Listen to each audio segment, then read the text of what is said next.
Salut à toi, moi c'est Christian Hazard, ancien étudiant diplômé en commerce et marketing. À travers la chaîne Étudier et vivre en France, j'aborde de nombreuses thématiques sur la vie estudiantine en France.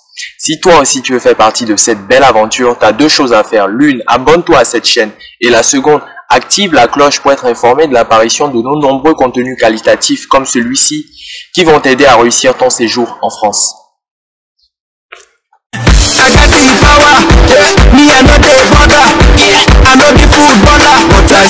L'enfant est l'espoir de toute une famille. Mieux encore, en Afrique, l'enfant est l'espoir de toute une communauté, de tout un village, de tout un quartier, de tout un pays. Il est important pour cet enfant de connaître les différents pièges qu'il aura à rencontrer durant son parcours universitaire à l'étranger. À cet effet, il y a une citation persane qui dit « L'ignorance c'est la mort, le savoir c'est la vie ». Soucieux que tu sois du côté de la vie, je décide à travers cette vidéo d'aborder les 10 pièges à éviter pour simplifier sa vie en France. Avant d'aborder cette thématique intéressante, je tiens à faire quelques mises au point, car cela fait déjà plus de mois que j'ai lancé notre chaîne Étudier et vivre en France. La première, c'est de remercier tous les abonnés qui me suivent au quotidien, qui n'hésitent pas à lâcher des commentaires, lâcher des pouces. La deuxième chose est de répondre à tous ceux qui m'envoient des messages par Facebook. C'est l'occasion pour moi de leur répondre. Cher ami, je suis conscient que tu as des problématiques, tu as des questions, mais la première chose à faire, le premier réflexe à avoir, c'est de regarder ma vidéo ou mes vidéos, car elles abordent très souvent des problématiques qui font partie qui font partie des tiens, qui sont d'actualité. Et je t'invite pour cela à regarder mes vidéos, à t'y intéresser, à même consacrer quelques minutes, cela ne te coûte rien. Et après, si tu as des questions à me poser, tu peux les poser en commentaire ou tu peux me les poser directement par Facebook, en message. Mais si tu ne prends pas la peine de franchir cette démarche, si tu ne prends pas le temps d'effectuer cette démarche, cela ne sert à rien de me poser des questions dont j'ai déjà traité à travers mes différentes vidéos. Car pour moi, mon temps il est précieux et je n'ai pas le temps à gaspiller. Si je sacrifie ce temps pour faire les vidéos, c'est parce que je suis conscient qu'il y en a beaucoup qui ont besoin d'informations, qui ont besoin d'être éclairés. Et si tu ne le fais pas, c'est dommage. La troisième chose est de vous inciter, d'inciter toute la communauté, à tous ceux qui suivent ma vidéo, à mettre des commentaires, à ne pas être comme des fantômes sur la chaîne. À mettre, je ne sais pas, une citation, une question, développer les différents sujets que j'ai eu à aborder, à me soumettre d'autres préoccupations. Parce que cette chaîne Étudier et vivre en France est une chaîne qui se veut une chaîne de partage, de transfert de connaissances, de développement, de culture. Et moi, je suis conscient que je peux apprendre également de vous, même si vous êtes en Afrique ou peu importe. Et je suis aussi conscient que je peux vous en donner. Donc, il faut qu'on s'échange le savoir, la connaissance, l'information. Et cela est capital. Et j'y tiens personnellement. La quatrième chose est de m'excuser pour la dernière vidéo que j'ai eu à publier, quand la qualité en termes d'audio n'est pas top. Et j'assume pleinement cet échec. Et je tiens à m'en excuser. Je vous promets de faire davantage mieux pour que les prochaines vidéos soient de qualité. Sans plus tarder, nous allons aborder les 10 pièges à éviter pour simplifier sa vie en France. Le premier piège à éviter est de faire un job dès la première année d'études. L'enfant, avant de commencer à marcher sur ses deux pattes, a débuté à quatre pattes. Après a été aidé, épaulé, est tombé, s'est relevé, ainsi de suite, jusqu'à ce que cela devienne un automatisme. Il y va de même lorsque tu intègres un nouveau système universitaire. Tu as besoin de temps d'adaptation, de temps d'appréhension, de temps de découverte. Et comment peux-tu le faire si à côté tu mènes une activité? Même si tu as des heures, beaucoup de temps disponible, consacre ce temps à relire tes cours, à faire tes devoirs, à visiter la ville pour connaître les différents lieux stratégiques où tu pourrais te rendre pour faire tes courses ou je sais pas, pour acheter un article et j'en passe. Prends ce temps également pour tisser des relations avec tes camarades ou tes professeurs. Prends la peine de vite trouver, je dirais de vite trouver, prends la peine de vite trouver ton équilibre, je dirais ton équilibre, tes réflexes et j'en passe. Tu ne peux pas le faire si tu mènes une activité à côté.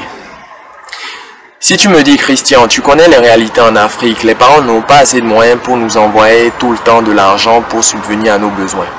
Je te répondrai que j'en suis parfaitement conscient et si c'est le cas, je t'invite à faire un job qui n'excède pas 12 heures hebdomadaires ou plus de 6 mois par an. Je t'invite également à ne pas faire un job qui se situe dans un lieu qui se situe à plus d'une heure de ton lieu d'habitation, de ton lieu d'études.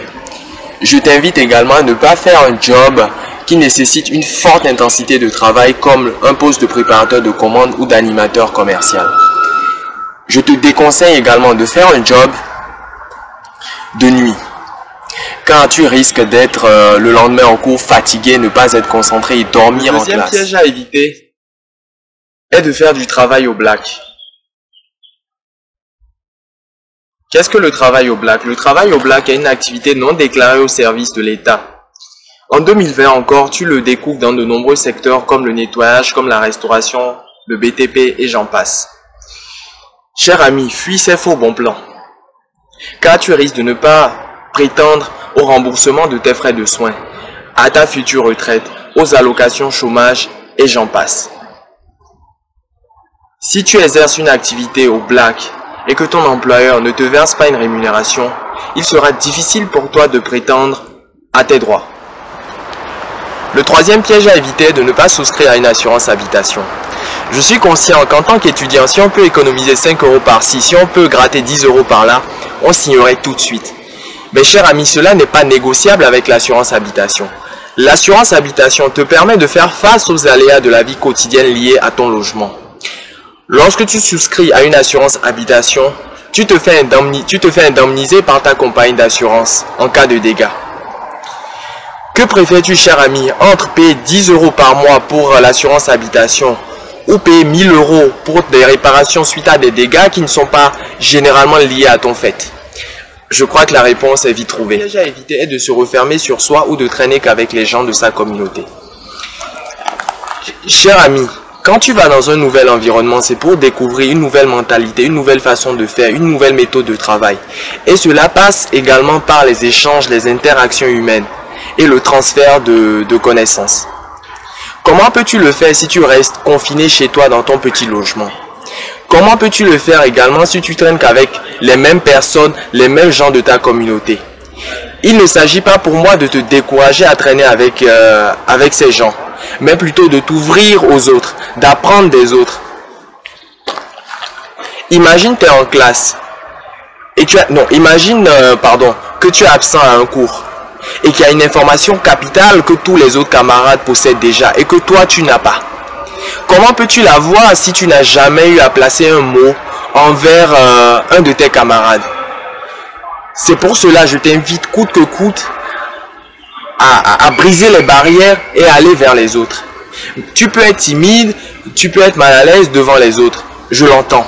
Mais apprends à quitter ta zone de confort et au fil du temps, cela deviendra pour toi une formalité, une facilité. Le cinquième piège à éviter est de boire de fumer pour faciliter son intégration.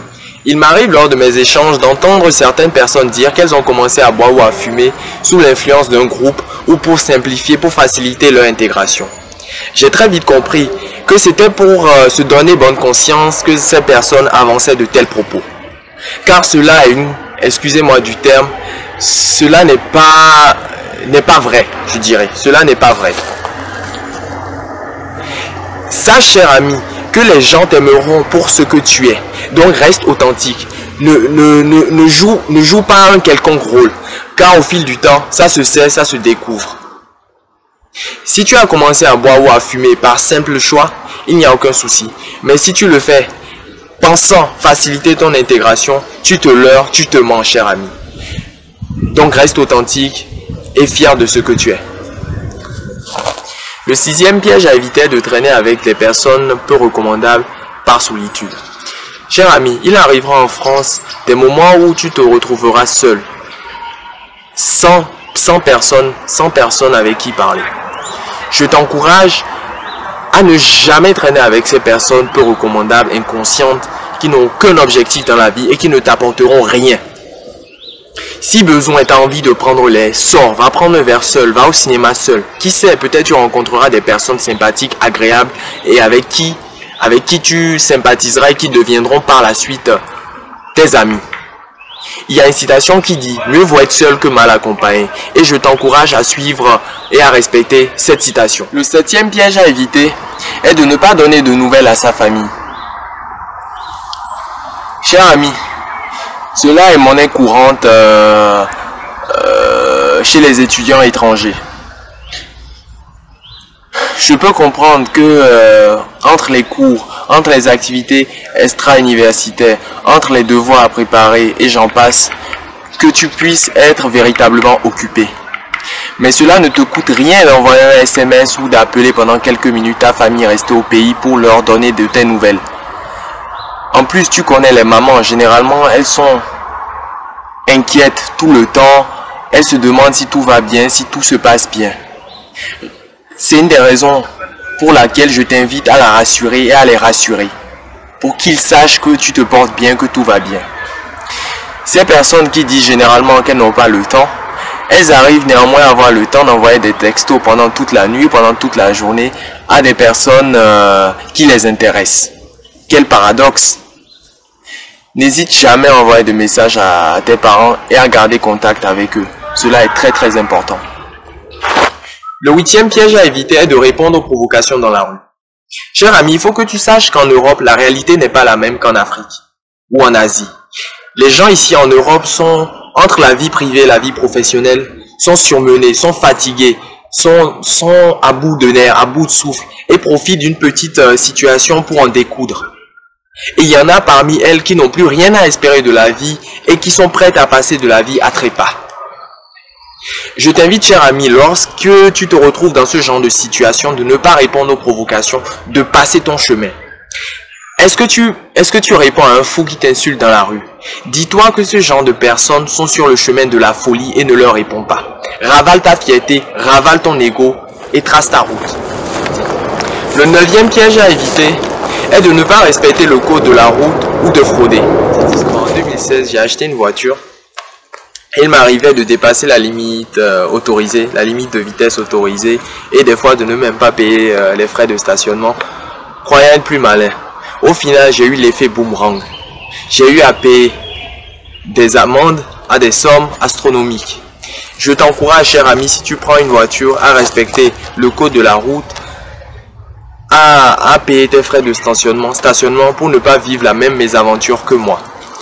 Je t'invite également, si tu n'as pas de voiture ou de scooter, à acheter le ticket pour te déplacer en métro ou en RER. Ne fais pas comme ces jeunes inconscients qui sautent les barrières tout fièrement, croyant être plus malins. Parce que lorsqu'on les attrape, ils font moins le malin et ils payent des sommes monstrueuses pour un ticket qui coûte généralement 2 €. Si tu n'as pas les moyens de t'acheter un ticket ou un ticket de bus ou un ticket de métro, marche pour aller à ton lieu ou reste chez toi. Le 10e piège à éviter est d'oublier qui on est. Il y a une citation qui dit « Lorsque tu ne sais pas où tu vas, retourne d'où tu viens ». Il y va de même lorsque tu es un étudiant étranger en Europe. Garde tes principes, garde tes valeurs, ne les monnaie jamais pour quiconque et pour quoi que ce soit. Reste authentique, reste digne, les gens t'aimeront pour ça. Et comme on le dit souvent, les bonnes personnes s'attirent. En restant authentique, tu attireras les personnes qui partagent les mêmes valeurs, les mêmes principes que toi. Cher ami, nous voici à la fin de cette vidéo. J'espère que tu ne rentres pas bredouille. J'espère que tu as appris beaucoup de choses. N'hésite pas à me lâcher en commentaire ce que tu en penses, ce que tu n'as pas aimé. N'hésite pas à me lâcher des pouces. Cela me permettra de savoir que tu as bien aimé la vidéo. N'hésite pas à la partager, ne sois pas radin. Il faut que le maximum de personnes puissent en profiter. D'ici la prochaine vidéo, je t'embrasse et je te dis à bientôt. Ciao.